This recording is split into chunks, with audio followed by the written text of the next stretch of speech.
Good morning, and thank you for joining us today to discuss the recent rulings out of Texas and Washington regarding access to the medication abortion drug mifepristone.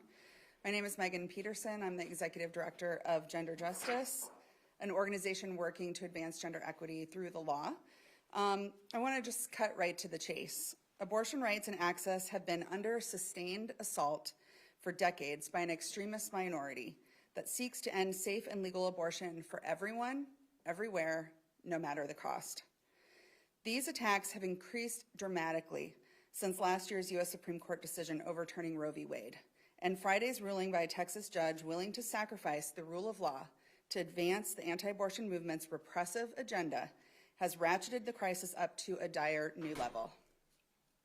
With a single decision invalidating the FDA's approval of a medication widely used to end first trimester pregnancies safely, effectively, and on patients' own terms, this judge has reached across state lines and brought the abortion crisis to Minnesota and every other state that still protects abortion rights and access to abortion under the law.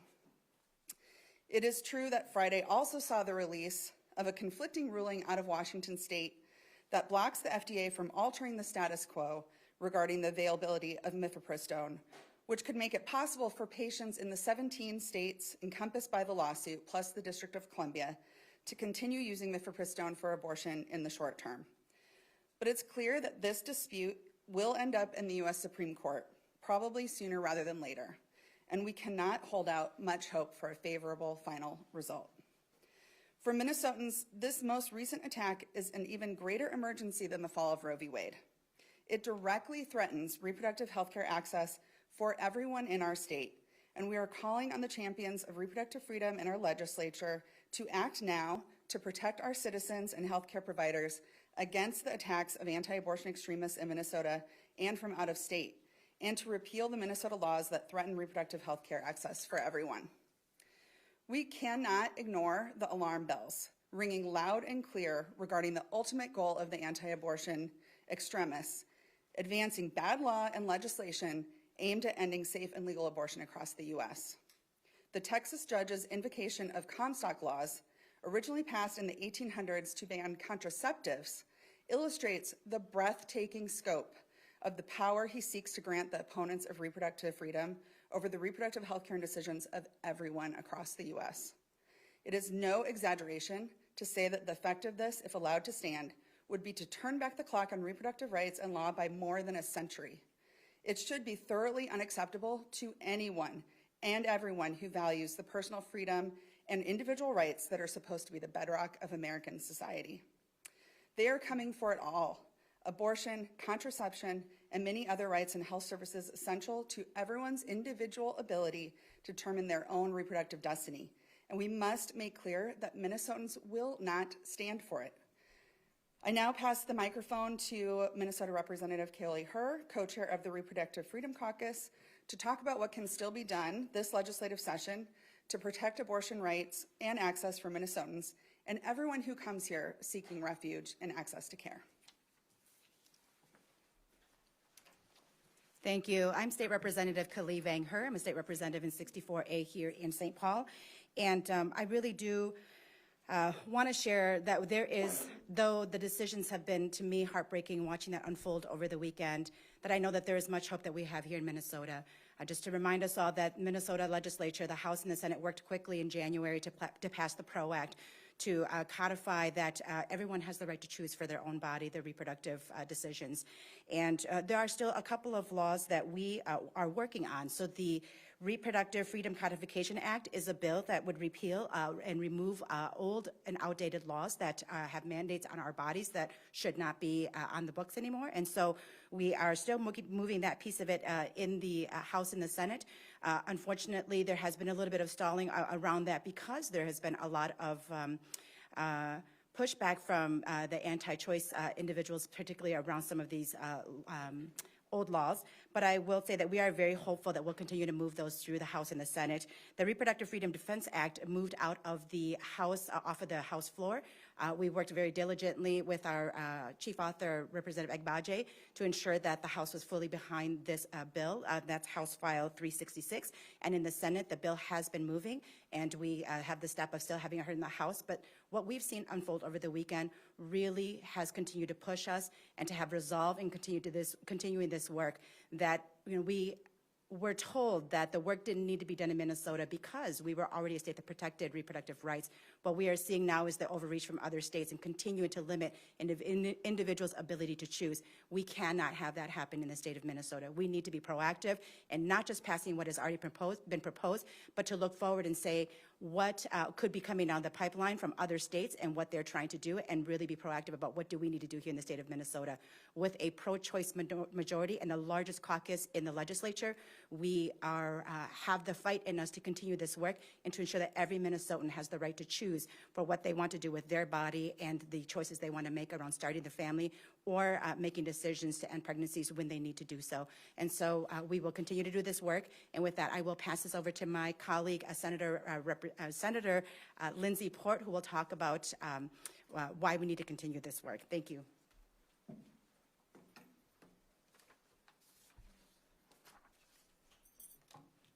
Thank you, Kali. I'm Senator Lindsey Port. I represent District 55, and I'm the Senate Chair of the Reproductive Freedom Caucus.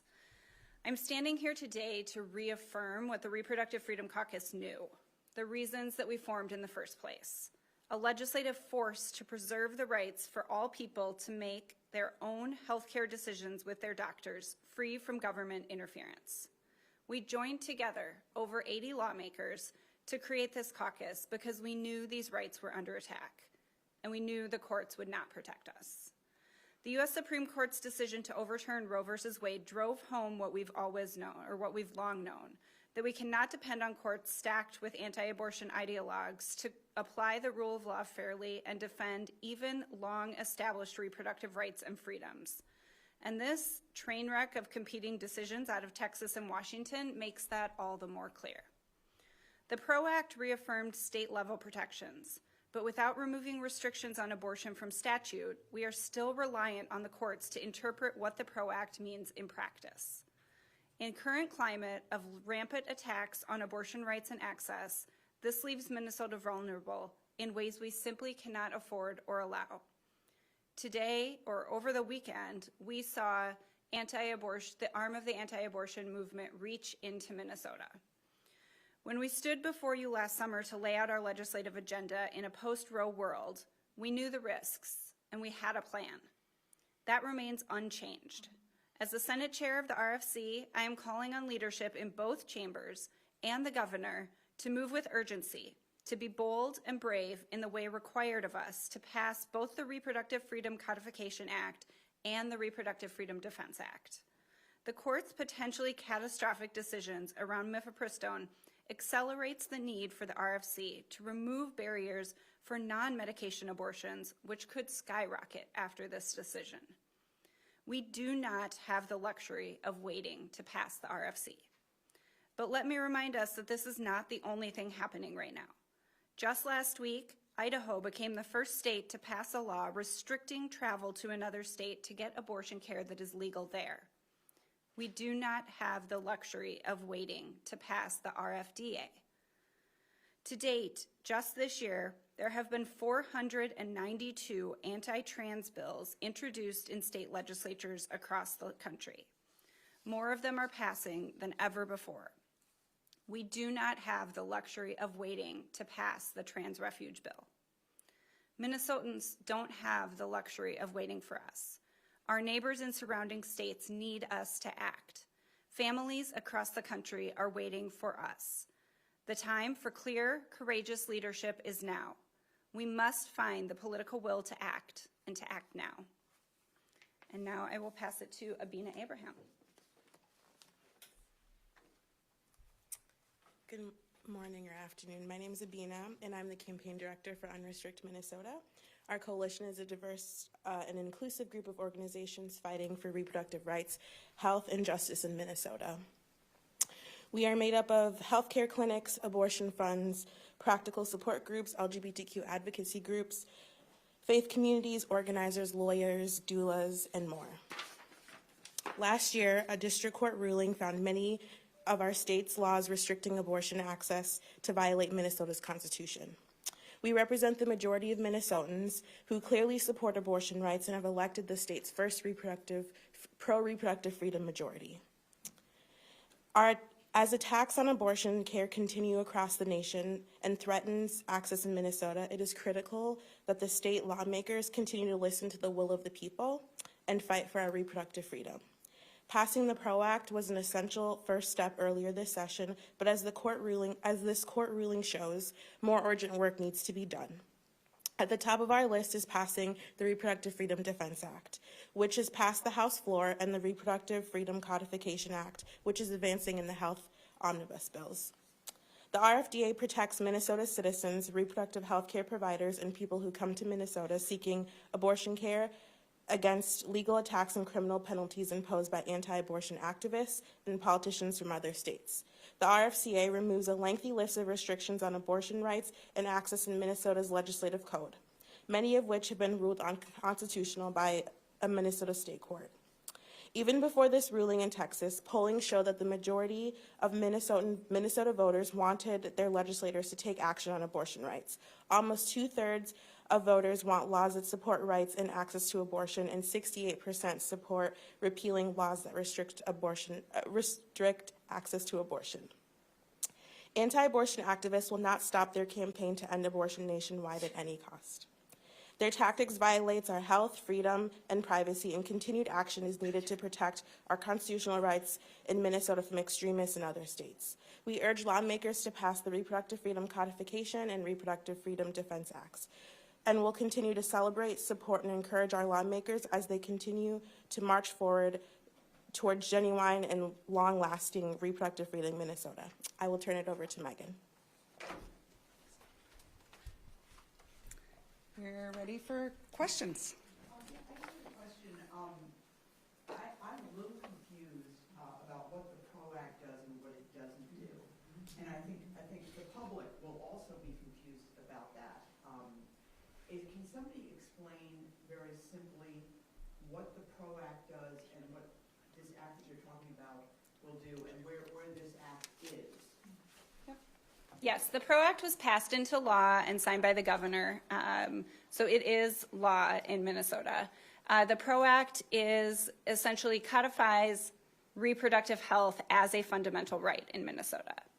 The problem with that, as we're seeing by judges, that can be up to the opinion of a judge. And when we have conflicting things on the books, like the restrictions on abortion, even though they've been ruled unconstitutional, they are still on the books. A court could rule that those have more standing than the PRO Act. And so that is why we feel like we cannot have those conflicting laws on the books, and the reason we really need to pass the RFCA to remove those from the books to strengthen the PRO Act and remove those restrictions. Yep, the RFCA is a collection of essentially portions of law statutes that have been ruled unconstitutional, are archaic, or no longer in effect, that put barriers to reproductive health, or also additional barriers on like sodomy, adultery, things like that. Removing those from law. It's essentially a bill of repealers of restrictions on people's individual reproductive freedoms. It has passed the House, passed all the committees in the House, and is in the health omnibus bill in the House. It has also passed all the committees in the Senate, but is at this point moving as a standalone. So we have a couple of different paths to get it through. If I just ask one more follow-up, are you convinced that if that's passed, that could actually, wouldn't you have the same problem that you have with the PRO Act, with these conflicting legal things? Couldn't the court still rule against you? A court outside of Minnesota could potentially, I think that's the real danger of this decision on mifepristone, is it applies nationwide if it's upheld. And so that would certainly reach into Minnesota in a way that conflicts with the PRO Act, which is why it's critical that we pass bills like this. We can't just sort of take it lying down that a single judge in Texas can remove access to a safe, tested, proven medication on his own. If the Texas ruling is upheld, can you guys talk a little bit about the standing of mifepristone, how much it's used in Minnesota right now, and what options would still be available in Minnesota? Sure. So we're just in a whole new legal world, I would say. So that's just the important context here. We've never been in a place like this before where judges are so willing to bend the rules of the judicial system, resurrect laws from the 1800s to get their way. So that's just the context we're living in, and that makes it more difficult than it would have been 5 years ago to give you an answer to what will happen. We don't know. And it is also unclear what the FDA's response will be. So the decision out of Texas binds the FDA as an agency, including on its limitations to male medication abortion, which was the piece that the Comstock Act was used to make the case for. So we'll have to see how the FDA responds to this. And in the meantime, it means medication abortion does still remain available across the country and in Minnesota. Mifepristone and misoprostol, the two medications typically used in medication abortion, account for over half of all abortions in the first trimester in Minnesota, but also across the country. And really since the pandemic, it has increased dramatically because the pills were available to be mailed to patients at their homes. So this decision is also trying to get at that point of access, which has been a huge improvement, especially for people who live far away from abortion providers. So in Minnesota at this moment, you can get a medication abortion or a procedural abortion in clinic. And we're hopeful that that won't change, but we don't know. And I think that we all feel extremely uncomfortable being left at the whims of rogue judges in states with completely different values than Minnesotans have. As kind of a follow-up, real quick, is there an additional risk that comes to removing the option of medication abortions for people in Minnesota? Yes, I mean, mifepristone is used for more than just medication abortions. Doctors do also sometimes use that medication to help with early miscarriage management or ectopic pregnancies. So again, it's just another example of, because there's this overwhelming drive to try and ban abortions, the anti-abortion movement is willing to interfere in healthcare providers' best judgment and ability to make the decisions that are right for their patients. And we just need to draw an extremely clear line that we're not okay with that. We will not participate in the state of Minnesota. Planned Parenthood says that there is another, combination of medication or medicine. So just to be clear, it's not that all medication abortions could become outlawed in Minnesota. It's that this specific kind of medicine. But Yep. Is that your understanding too? And would there be enough supply of the other types of medicines used to meet the So demand now? mifepristone is the first medication used in medication abortion. It is essentially a progesterone blocker. The second medication used is misoprostol. It was actually originally approved for treatment of ulcers. So misoprostol would be a very difficult medication to take off the market or remove the approval for. And in countries in Latin America, for instance, for decades where there have been abortion bans, people in those countries have used misoprostol alone to self-manage their abortions. So misoprostol alone is a safe and effective alternative protocol for medication abortion, but it is not the standard of care for a reason. And typically it can be both more painful for the patient in the process of having an abortion with misoprostol alone, and it also can take far more time. It may take a couple weeks instead of a few days when you're using the two medication protocol. So it's really, although there's an alternative, and we want to make sure people know that that will remain available, however this case goes, it's not the standard of care, and it still is politics getting in the way of people having the access to the best care for themselves. Do you think, so did you say earlier that you think the Washington ruling will allow mifepristone to continue to be used in states that sued like Minnesota? Do you think after Friday they'll still be able to use it Well, again, we don't know. They're in direct conflict with each other, which in the past, I would say, puts them on a fast track to the Supreme Court. And we don't have reason to be optimistic about how they might rule on this.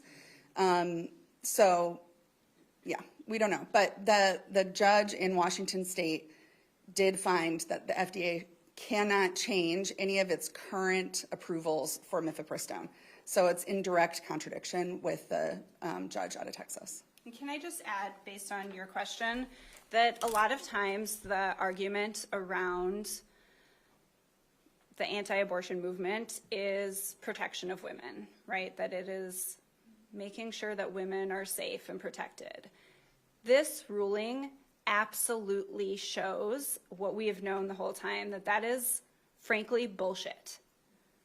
This will be more dangerous. It will be more painful for women to have medication abortions. The effective rate is lower. This is not better healthcare. This is not safer healthcare. They did not ban and end abortion. They are trying again to ban and end safe abortions. So, like, to be really clear, they said it out loud. This is a decision that will hurt pregnant people and will make the care that they need less effective and less safe.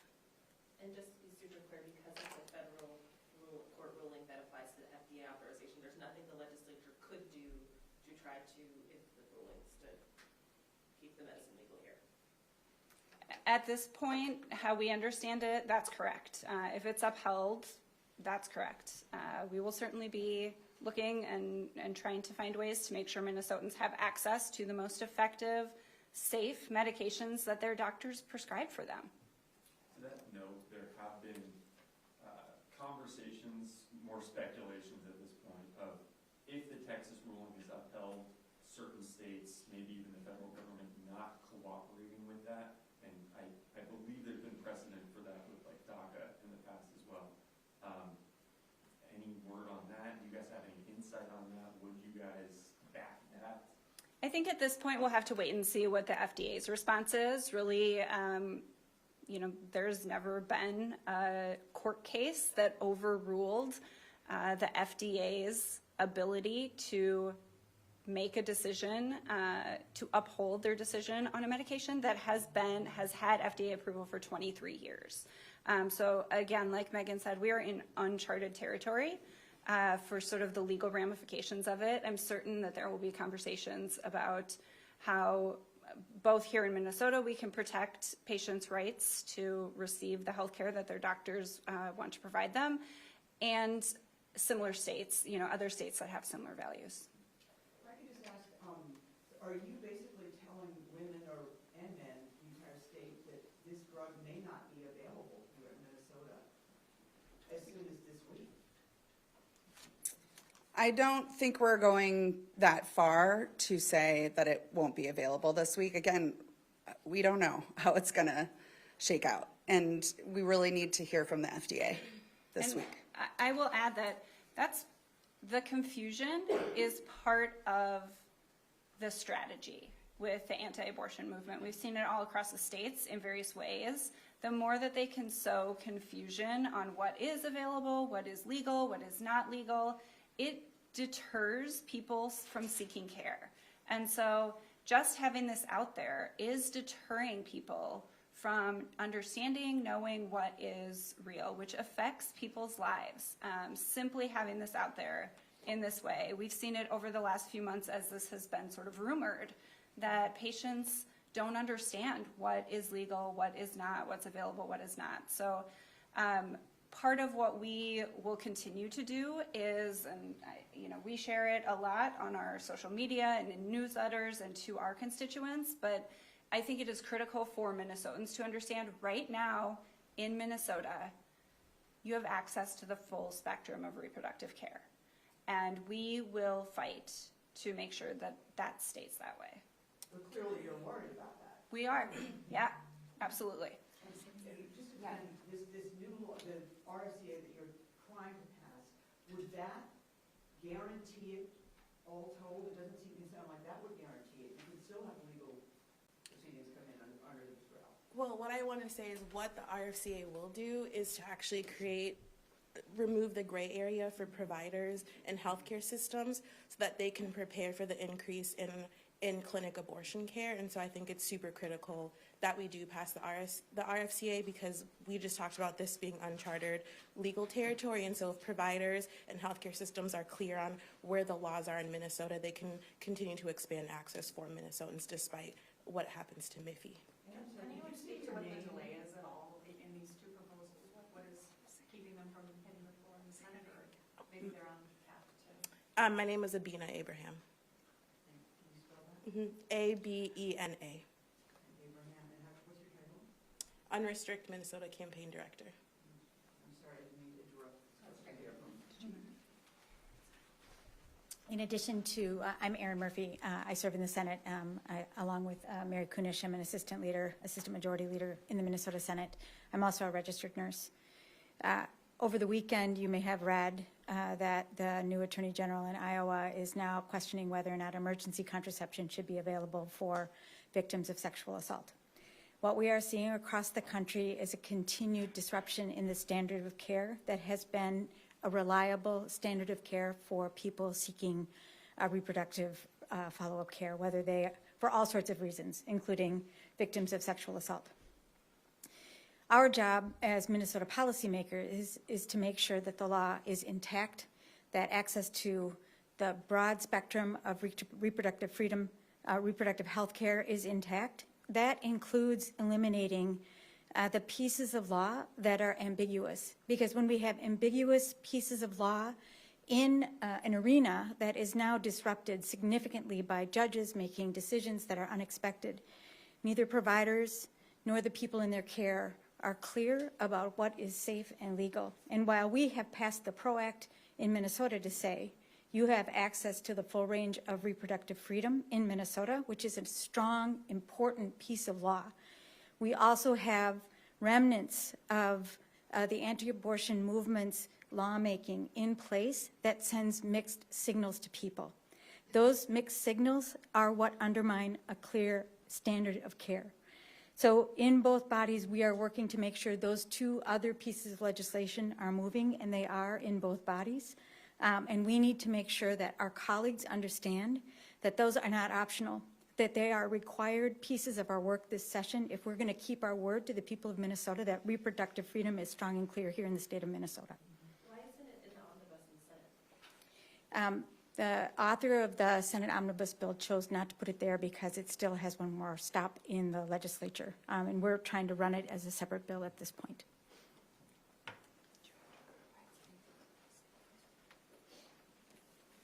And I think there was a question earlier about how the bill, what is, I think the question was what's preventing the bills from moving forward. And I just want to say that it's not really as much of what is preventing the bills from moving forward, but is that the Minnesota legislature has passed more bills, introduced more bills, and done more for Minnesotans than we have in any other legislature. So the issue around reproductive health care and for people's ability to choose for themselves is a complex issue. And so we continue to work towards that. And we are looking at the best paths forward for each of the bills. So if that means it goes as a standalone, that is the choice of the body and the author, or if whether it is included in an omnibus. In the House side, we've included it in an omnibus because we think that it is a better path forward for us. Representative Liebling, who is also the chair of health and the chief author of that bill, has worked really hard, and we've been doing a lot of educating around what the bill does. And so that just understand that what is sort of standing in front of us is not really that there's not a will in the legislature. It is that it is very complex, and we're ensuring that we have all of our colleagues on board and moving forward with us, and all of our partners in doing so. And so that's where it is in the House and why it's moving the way that it is. But ultimately, they need the same vehicle, for lack of a better word, right? It either has to be into the final budget, omnibus bill via conference, or the House and Senate both need to have standalone. Yes, in the end, we will have to come together to ensure that the language is the same. So however that comes in the end, whether it gets pulled out separately from the House side or whether it gets wrapped in, that we will ensure that it will be the same on both sides to confer the language and how to move forward with it. We can do one more question. You said the required work. Is this something like that the Reproductive Caucus would draw a firm line and say we're not going to vote on other bills if this doesn't go along? I mean, is that how far you're willing to go? I'll take this one. I think we've already drawn the firm line. This is, I don't know, the 5th or 6th or 7th time that we've been here in front of you and said, Minnesotans elected us to do this. We stood in front of you last summer after Roe fell and said we have a plan. Then Minnesota sent a pro-choice majority trifecta to the Capitol. They told us that this is what they want. We have never wavered from that. We are not in conversations about voting or not voting because we don't think this isn't a political game. We are working to ensure that we have the votes in both of our caucuses to help people through any concerns that they have and to fight back against the very loud and not always very nice attacks on our members for voting for these bills. But we are committed to it. We're not, judging one thing more important or not than something else, but we are not wavering. Thank you so much.